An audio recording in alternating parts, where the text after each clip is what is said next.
What's going on, everybody? Welcome to Sector for Nerds, and welcome back to another episode of Star Wars The Clone Wars Retro Discussions. Today, I'm here to chat with you guys about Season 4, Episode 9, Plan of Dissent. But I didn't come alone. Joining me once again, my friend DJ. How you doing? Good, how are you, man? Good to be here. I am doing great, and it is even greater to have you back here with me on the channel talking Star Wars The Clone Wars, so I'm very excited for this. Let's get down to it, man. Absolutely. So this episode was directed by Kyle Dunleavy and written by Matt Miknovitz. The cookie for this episode: the wise man leads, the strong man follows. Make sure you guys are liking this video, subscribe to the channel, and sharing it with others to help support the channel. Thank you to everybody for your continued support of me, my channel. We've got a lot of great content coming up in the year of 2025, so you guys definitely don't want to miss out on any of it. And, well, as they say, the more things change, the more they stay the same. Intro guy, let us know what's going down in this episode. Invasion in peril. Republic forces struggle to take Umbara, a hostile planet completely enshrouded in darkness. Jedi General Pon Krell and Captain Rex lead a battalion against a constant attack by a brutal enemy. Krell's aggressive and reckless strategies backfire, killing many clones. Despite the General's dangerous tactics, Captain Rex's squad successfully captures a critical airbase. This furthers the mistrust of Krell's leadership, dividing his men. Thank you, intro guy. And there, you can give a little description for DJ, because he wasn't here for last week's episode, but he's also seen Clone Wars 1,000 times, so he knows what's up. Oh, yeah. Yeah, the episode starts out with Krell kind of like laying down the law a little bit, right? Like, you know, make sure the base is secure, prepare for any enemy attacks, interrogate any prisoners if you have to get information out of them. You know, just the simple, basic general stuff, if you will. But then we see Fives working on a starfighter, and he's kind of a little salty, like, you know, I wish Krell would just thank us for handing this base over to him. In a way, he's like that one kid when the teacher doesn't give him a gold star, and he's like, you know, I'm still waiting for my gold star, you know. Captain Rex comes over to Krell, and he's like, Kenobi's waiting for you up in the tower. They go to the tower, and then they have a talk, like, you know, Kenobi's congratulating them for taking the airbase. And then Krell, you know, like a strict general, he's like, there'll be more time to celebrate once we take the capital. And then, like a usual Clone Wars episode, Kenobi's like, it seems we have a new conflict in mind. There's a supply ship up there, you know, they're reinforcing the Umbarans, and we're outnumbered against them. And then Rex is like, can we destroy the supply ship? And then Kenobi's like, we're trying, but with little success. Their fleet outnumbers ours, and the reinforcements we were promised have not yet arrived. And then, to no surprise by any means, Krell's like, oh, we're gonna have to take this base head on then, even if we're going into those long-range missiles. Yeah. And then you could see Rex and Kenobi be like, whoa, bro, chill out. And then Kenobi's like trying to say something, and then the transmitter goes out. Yep. And then the clone's trying to get it back, and then Krell's like, don't bother. The enemy knows we're talking about this. Yeah, so to kind of just touch on that real quickly. So, yeah, first of all, that transmitter definitely looked cool, but the idea that, like, oh, their transmissions were jammed, I'm like, okay, that's not, like, out of the realm of possibility. Given a little bit of foreshadowing, we know what ends up happening all there in the next episode, so it's like, oh, okay, this is why the transmitter stopped working. Mm-hmm. So, yeah, and then, well, going on to in the episode here, like, once this whole conflict is over with in the tower, then they're marching outside, and then Krell's like, have everyone ready to go in 12 hours, we're gonna take the capital. And then Rex trying to, you know, be in reason, he's like, but sir, we don't know what we're up against, and plus, we don't want to, you know, die necessarily. Yeah, the living would be a good thing, right? Mm-hmm. And then Krell's like trying to be like, prep those troops, I don't care, what's up, we are going to do this. We're gonna do this my way. Yeah. And then next thing you know, Rex is telling his men, and then, in no surprise, Five's like, heck no, I am not doing it. Nope. Yeah, this is another suicide mission for them, and they kind of look at this as like, dude, this general is like out of control. He clearly has no respect for us. He keeps putting us in these situations where we're all most likely gonna die. Like, when does the line stop with this? And then there's Teacher's Pet's Dogma being like, I think you're all overreacting, and I'm just thinking to myself, can you just shut up for once? Yeah, right. Like, seriously, I wouldn't be mad if one of the clones just punched him, you know, knocked him out for a bit. Oh, yeah, for sure. Because we don't mean, like, technically, the general is, you know, Now, technically, the general knows what he's doing. Like, do you really think he doesn't care about the clones? And I think it's Jessie that points out, no, we're not saying that he doesn't care, but I also don't think he necessarily understands that this dude is constantly putting lives at stake with, like, these reckless plans that there are other ways of going about. But instead, he's choosing to do it this way. But then Fives comes up with the idea, like, how about we use the Starfighters to take that supply ship? And then him and Rex have, like, this back and forth conversation. And then at the end, Rex is like, that's not a bad idea, actually. So then he goes up to the tower and tries to explain to Krell and be like, we should be doing this, not be, marching head on into those missiles.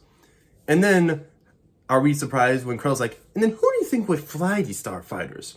All your troops, now pilots. And then Rex was like, my men can adapt quickly and they are very effective in showing that. And then he mentioned 2 of them have already shown that. Yeah, in the last episode, they already proved that. And then Krell's like, I cannot risk any more men on fruitless adventures, something like that. Yeah, something like that. And he's like, we're going to need every single trooper possible to take the capital. And so Rex goes back to his men, and they're just all like super disappointed. They continue gossiping about Krell, but then teacher's pet Dogma walks in and they're like, oh, here comes Dogma. Everybody shut up, like as he walks in, which is very funny. The comparisons there. But one of probably my favorite scene in this whole episode comes up next between Rex and Fives, and the 2 of them just talking alone. And Fives goes, this is about more than just following orders. And Rex goes, you're right. It's about honor. And Fives is like, bro, where is the honor in blindly marching to our death? And Rex is like, look, you're going to do it if you support the system you fight for. And Fives is like, I do support it. I really do. But I am not just another number. None of us are. Which is such a great line. And then right before he walks away, Rex just goes, Fives, where are you going? And Fives goes, to round up some pilots. And I'm like, let's freaking go, Fives. Let's go. That's my boy. After watching this again, I will be perfectly honest with you. He would have been a good member in the Bad Batch with that go. Like, oh, dude, could you imagine? Like, seriously, the mentality he has, he would have fit in so well with that group. Absolutely. That'd be such a great concept. So then Hardcase, they do like this whole test flying thing. It goes wrong, and he's like, Krell goes down there. Now, I will say, I don't think that this situation necessarily helped the clones' cause, because they go down there, and even Rex is disappointed in them. Like, bro, why are you guys doing this? Like, I just told you not to. And Krell kind of like throws shade at them. Like, lock down these fighters. I don't want anything else exploding again. I'm like, all right, he does have you there, guys. So it's like, all right, well, now we're not going to be able to use them. But Jessie's like, no, don't worry. It's just procedure. We'll sneak in, sneak out before Krell knows anything. And even if he does, we'll do this regardless of the consequences, right? Mm-hmm. And then all 3 are ready to go. And then they go to Rex and like, we're going to do this. If you're going to stop us, we need to know. And then Rex with like a sigh, he's like, I can't help you if you get caught. You know what that kind of reminds me of? Remember in Avengers Infinity War when Doctor Strange tells Tony's like, if it comes down to saving you, Spider-Man, or the Time Stone, I will not hesitate to let either one of you die. That's kind of what this reminded me of. It did remind me of that, And too. then later on, when he gives up the Time Stone, it's like when Rex tries to take the fall for them. You know what I'm saying? Like, it's very... I noticed the parallels there when I was watching through this episode again. It was a very good connection. Very good. So Jessie and Hardcase, they go and they, sneak away in their fighters. And Jessie's like, look, I'm only doing this because I don't want to walk through a bunch of missiles and I don't really like Krell. If I was like, that's good enough a reason for me. And our boy Hardcase... Yes, sir. Oh, man. He was like, I'm just here for the fun. That's our guy. And we're going off track here, but another member that would have been well was Clone Force 99. He would have Hardcase. He would have gone along well with Wrecker, man. I love how we're just taking members of the 501st and recruiting them to Bad Batch. That's great. Well, like, seriously, Echo's there, Why not just recruit 2 more members, Yeah, dude, why not? Absolutely. But, like, seriously, when they were flying and then Hardcase like, I'm just here for the fun, I'm like, him and Wrecker would have been buds. Dude, they would have been buddies. Yeah, dude, no, for sure. I'm totally down for that. So then, as we move on, we get to the point where they're now in the heat of the battle. Feels like our side isn't really got much going for them. I don't see any capital ships. I just see enemy ships. In a way, there was a reason when Kenobi was saying during the transmission, were having little success. You can Oh, see sure. Yeah, that's true. Well, yeah, and then it does kind of make me wonder, oh, DJ, I have to tell you something. This is a spur of the moment thing. So when we were recording our video for that first Umbara episode, and I went back afterward and I was looking through pictures, I found a photo. I don't know if you've ever seen this before. Barasafi and Ahsoka Tano were a part of the Battle of Umbara. What? In the opening intro that Tom Kane does, they're breaking. I'll show you the picture later. They're breaking through the blockade. What? They're the ones that break through the blockade. Get out of here. And get everybody onto the planet. I know. I've never noticed this before. Why did they not say anything? I know, because I didn't know until after the video that we did. Why wasn't it not like Ryloth, when like, okay, Ahsoka and Barriss are trying, get through the blockade. Why did we not have that? I'm so glad I remember to bring that up. Dude, yeah, it was the most crazy thing. And everyone that I've talked to about it afterward, they're like, yeah, no, I had no idea that they were there. I'm like, dude, how am I just finding this? And I've seen this show so many times. And yet they weren't even in the arc. Like, seriously. Well, yeah, like, I would have thought, like, okay, maybe put them here. Like, we need some help in the space. If Ahsoka and Barriss already broke through the blockade, maybe they're... I don't know. I don't know what all happened there. But that... I don't know. But that's crazy. My gosh, I did not know that. Man, now I kind of had to want to rewatch that again and see that. Well, after we're done with this, we'll go back and watch that scene so I can show you. So moving on with the battle, so they get inside the ship. Now, for those that remember Phantom Menace, and if you don't remember, Fives does remind you earlier that when Anakin was a kid, he blew up a droid control ship from the inside by hitting its main reactor. I always forget that little boy in the Phantom Menace was Anakin. I don't know why I always have a tough time correlating that. Maybe it's just because, like, Clone Wars Anakin, like, that's synonymous with me, and, like, Hayden Christensen, I always like look past Phantom Menace Anakin, but it's still a great movie and like a great moment with him. Oh man, when Fives was mentioning the plan, Hardcase was like, that's not so hard. And then the moments when the ray shields go up, and then everyone's like, yeah, this was a bad idea. Yes, for sure. And this time, kudos to the droids, because they had a ray shield planted right where the reactor was, which is honestly probably what they should have had initially, but maybe after that moment, they definitely were able to do that. They go to try to blow up the ship, and it doesn't work because of the ray shield, and all of a sudden, they start getting attacked by droids, and Hardcase just had to be the hero here. He's like, we can't turn back now. And then Fives is like, what are you doing? I have a plan. And then when he said, you disobeyed enough orders, follow this one, get out of here, I'm like, he's going to be the one sacrificing himself. And then even Jessie said, like, if I know anything about Hardcase, he's being serious. We gotta go. Because, he's had so much, like, sarcasm and all that. It's like, is he like, being serious here? Like... Yeah, this is, like, the first time in the show where he's, like, actually being serious. And then when he said, like, when he said, get out of here, I'm like, oh, no. Don't tell me we're going to lose another good clone. But it was for a good cause, because if he didn't blow it up, then, Umbara would have been lost in that episode. Well, yeah, so the whole reason, maybe if we didn't explain before, why they have to blow up this ship is because after they took the airbase, after the 501st took the airbase, the Capitol started receiving supplies from that airship. So if they blew up the airship, that would completely sever ties to the Capitol, and they would no longer be receiving in armed shipments from places. They wouldn't be able to get more supplies. When Hardcase said, live to fight another day, boys. Live to fight another day. Yeah. It's like... oh, and then Fives and Jessie are trying to, rush out of there as soon as they can. Yeah. They make it out, and then freaking Hardcase just had to be the hero there, man. But I get it. Like, I hate that he died, but I get why he did it, and it was a noble sacrifice. Oh, we're totally sidetracking here, but earlier, before Fives, Hardcase, and Jessie left, they're in the barracks scene, and then Dogma's like, hey, Tup, where are they? Oh, I forgot about that scene. Yep. Yeah, you're right. We got to talk about that. So they go in, Dogma, teacher's pet Dogma is going to go, and he brings Tup into this as well, to go and like, oh, we have to go tell the general, because if we keep our mouths shut, we're going to be court-martialed. Do you want to get court-martialed? And so they go to Rex, they're going to go past Rex, and Rex is like, whoa, where you guys think you're going?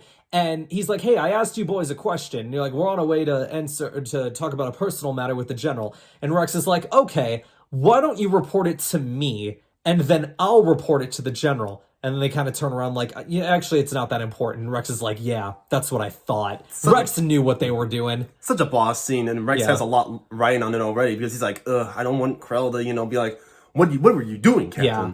Well, and I love too, like when the ship blows up and Rex looks at it from the sky, like there's just this big smile on his face, like those son of a guns, they did it. I think he wanted them to do it, but he wasn't sure about Krell, so he was like, there's a lot riding here. Yeah, Rex is trying to like balance his loyalty, right, between the general that he's supposed to be serving and his fellow brothers.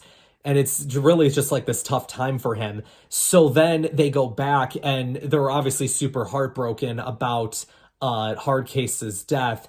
But unfortunately, there's not much time to mourn because then out walks 3 clones, and you kind of already knew just the way that they were walking it and the tone of it all. It just felt like, oh, they're here on behalf of Krell. And sure enough, he says General Krell would like to see them in the office. So it's like, all right, here we go.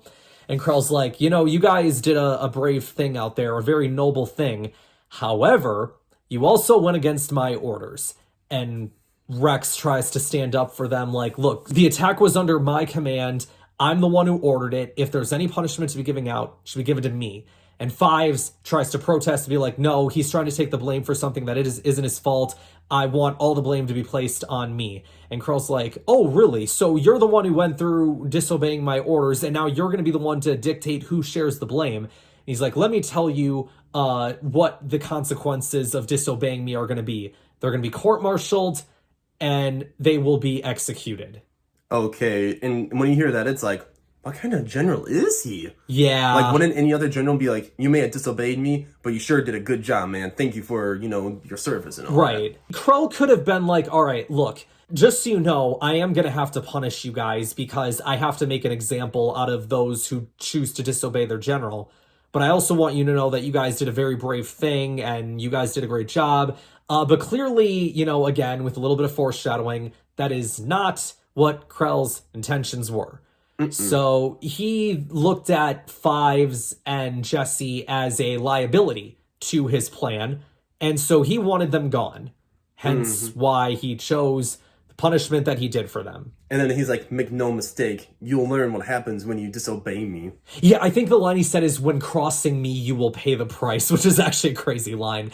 But yeah, and that's just how the episode ends. In a way, you see like foreshadowing, like, he's sounding more like a Sith than a Jedi. Yeah, he kind of does, doesn't he?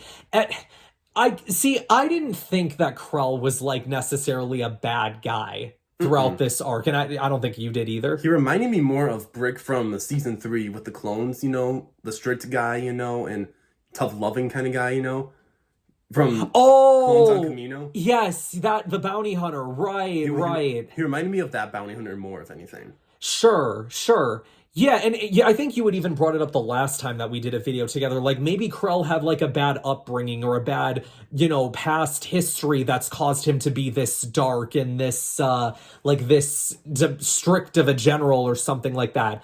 Or, again, maybe there was something that Krell saw in his strategies that we weren't seeing. But clearly not. Nope. As that all turns out. And that'll be a discussion for our next episode. Absolutely. And you're going to be joining me for that episode, so I look forward to that. Oh, I look forward to that too. Probably one of the better episodes too. Absolutely. Thank you all for checking out this video so much. Make sure you guys like this video, subscribe to the channel, share this video with others to help support the channel, and we will see you guys next time.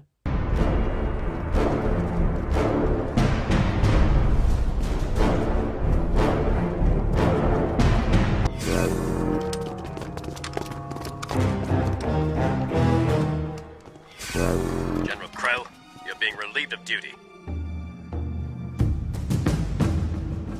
It's treason, then.